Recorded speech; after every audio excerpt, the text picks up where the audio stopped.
Hello, everybody. It is Tom. It is Mitchell. Good start.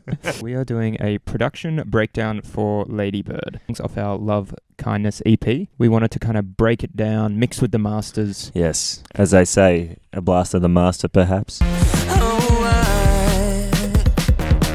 I just wanted you to know.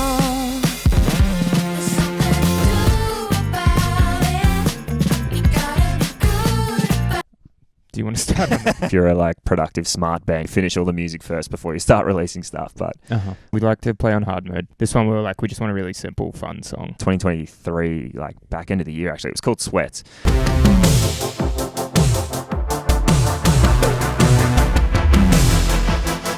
I don't wanna wait for you,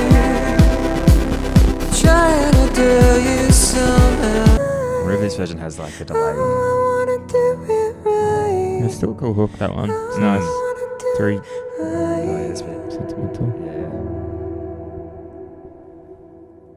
Oh, when it feels right. Definitely sits in a more... Christian rock era, you'd say. Yeah. We had released Daylight. We had released Why Don't They Talk to Me. We were more or less finished with Heartless, EXO kind of. All these songs were coming together. And I think we got to the end of the year and we're like, damn it, we've committed. We've played 2 shows. We need to finish this damn EP. Yeah. This is what you would actually call the first version or first demo of what became Ladybird. And this one was called Wahoo. Spin it, DJ. So slow. Yeah, so much Carried slower. away.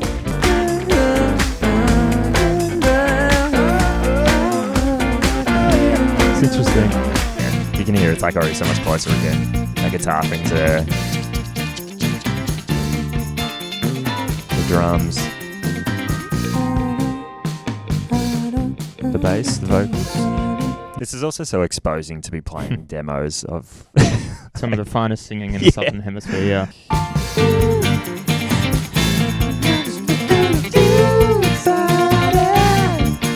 versus.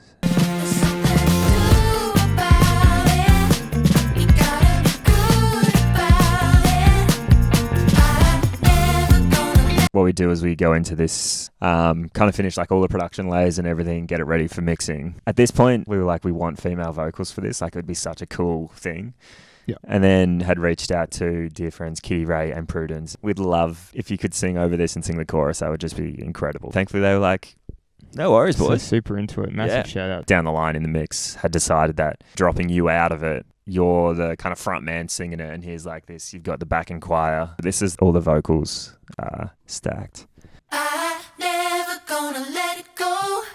You gotta be cool about it. So good. Get into the groove about it.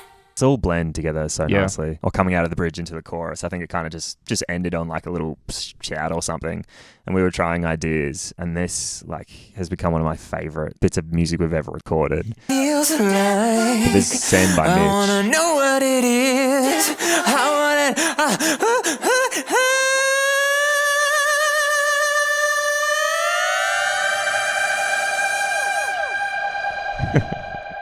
What the fuck? Man, that one's so hard to hit consistently. When I sing it live, I've really got to commit to it. It's fun. Yeah. Yeah, it sounds so good. Talk about these off-leash moments on a live set. Having a moment where you're just sending it, you're running around doing silly things Yeah. and trying to incorporate that back into some of the actual recordings. These are some of those nonsense vocals.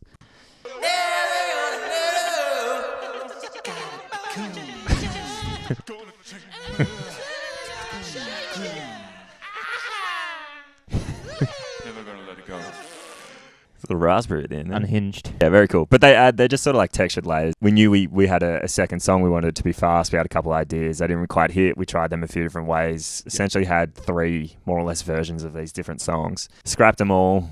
Took maybe some ideas from it consciously or otherwise. Yeah, by this point, writing Ladybird, we played a couple of headline shows and we wanted a song that was very just get up and go and fast.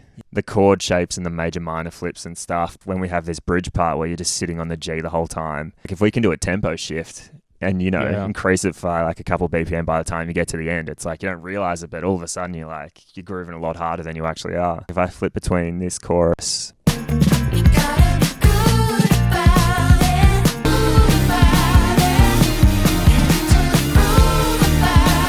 it just accelerates that takeoff. Somewhere along the line, I decided that like the drummer falls off a cliff. Like his whole drum kit goes off with him. There's an absolute like Microsoft Sam shitting himself kind of synth around here as well. Like this end part.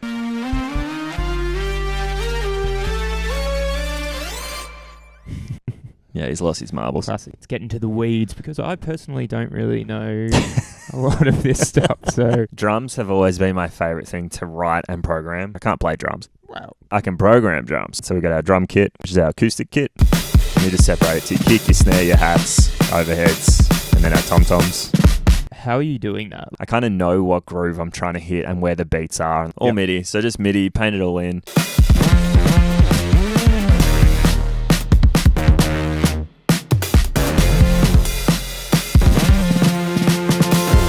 No, you just press a button on the computer and it does it for you. Having you after writing all these parts and then actually playing the show with a real drummer, Miguel. Yeah, did him well, did him great, made him better. It was cool. Yeah, so cool to see it come to life. They're the drums. They all just go to a bus, and then there's a bit of like distortion and compression and a bit of this, bit of that. I'm just kind of winging it. I like mixing, but I like mixing because it gives us a finished song.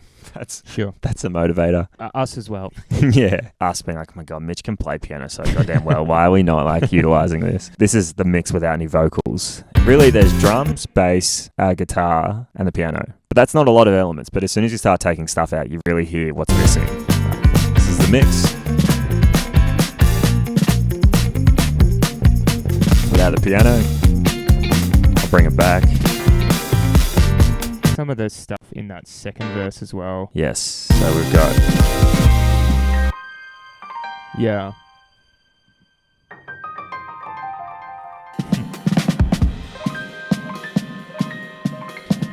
It's probably a good example of like that Candy stuff that like it's the song Living or Dying by these parts in it. No, it's already fine. I think we'd always been fascinated by the idea of can we just get a bit where just the vocals are carrying.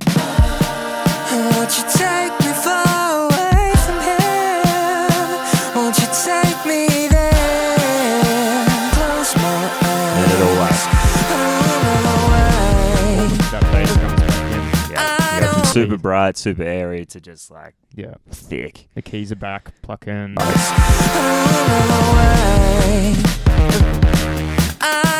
It's still strong, it's still there, but it's pretty much a repeat of the first one.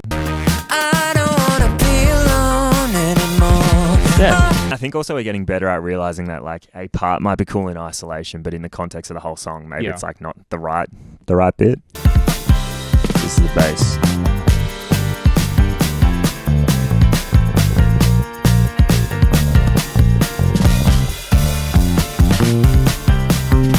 How nicely it sits in considering timings of them as well. Yeah, I don't know how it happened, but it did. It took time. No, not gonna lie. Yeah, it was definitely a session just sitting there being like, is this for better or worse? In fact, that's just how these things kind of play out a bit. Sometimes you have a really clear picture and you're just trying to execute it, and others it's just like fumbling through until you kind of work it out. And as a result, you play the bass live on this one now, don't you? Yeah.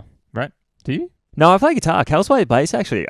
No. Oh yeah, we never figured that out. Yeah. There was conversation that I was going to do it because Cal was going to sing. Oh, that's daylight. But I don't actually know if Cal is playing. I feel like that bass part. Yeah, but I think for the record, sure. Yeah, he has.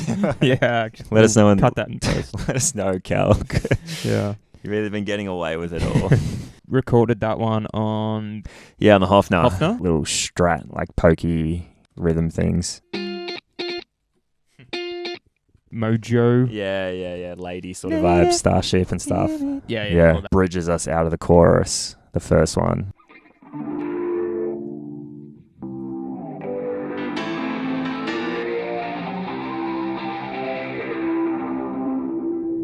Oh, that's sick. I've never heard that. This is my favorite thing to play live because it's just like strumming the one octave on every note, every like beat.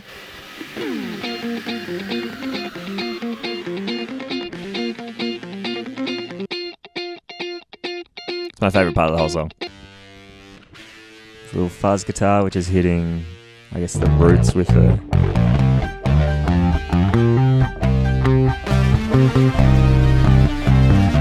There's one gnarly synth bit. Yeah. I guess in the context, if you play it back. Yeah. I don't know. I love that Yeah, it just like alludes to the chord change. Fun fact, actually, this synth, and is the bass synth that is in Heartless Animal. bit. No effing way. You would not read about it because we didn't post about it. Yeah. So that bass is the same as this. No way. Yeah, it just cranked. Like it's that octaves up, sounds- but What preset is that? can't tell you. Okay. Not because I don't want to, I just don't know. Yeah. I think it was one I made actually. These layers. This is probably the most like synth heavy. Here's lead singer Stitchell and his backing She's an choir. ethereal angel, Yeah, obviously those backing ones have been double tracked and and she's a violent star. Yeah, perfect star. Now I These are Cal's. better do about it. You gotta be good about And then tonally, there's this one we call MJ. better do about The delivery of it is so... It's all about just the hit of the first note. Like, it's really, really rhythmical. Full credit to, like, Mitch and Cal and obviously Prudns and Kitty for just delivering. we used to have a vocal booth set up, which was literally a couch sideways that A we would corduroy stand shower. in and put a blanket over. Maybe, you know, in a future life, I'll, like, redact this, but I think there's a lot to be said for whatever enables a better performance over, like, a technically more correct recording, you know? And that's our absolute fallback for why we record at home. We're DIY. We're DIY. This character, Ladybird, that exists inside all of us. We all have a Ladybird inside us.